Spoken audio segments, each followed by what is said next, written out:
The activity for today's math lesson involves making a number line. There are two ways to do this. One way, the thing that kids can do is make a number line on their own, using paper and materials they have in the house, like we did in school this year.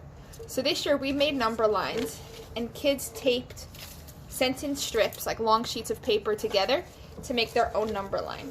We realized that it was important on number lines to have the numbers evenly spaced apart. You don't want some of the numbers closer together and other numbers further apart. So something we did in the classroom to do this, to make even lines, was to put Unifix cubes or some sort of counters along so that kids would know where to put the tick marks for the numbers, okay? Kids also, when we got to the landmark numbers, like 10, they did those numbers in a different color. You could also do the skip counting by 5 landmark numbers in a different color also, okay?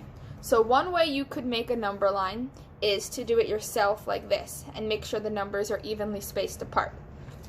Another way you could make a number line this week is by printing out this template that is on the slide.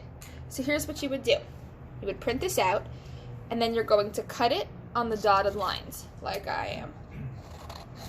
Okay? You're cutting it out.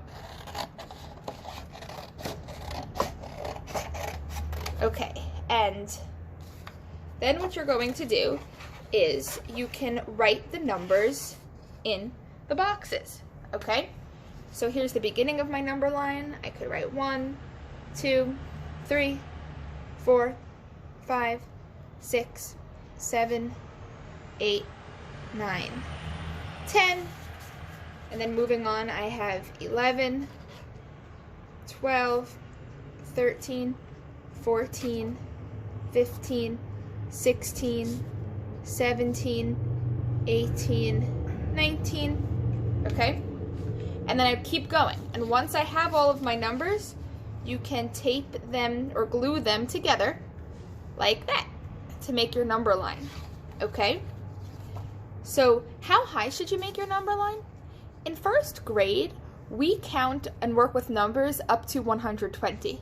You could challenge yourself and see if you can write all of the numbers up to 120, or you could decide to make yours go up to 100 or 80 or 60 or whatever feels like a good challenge for you. Off you go.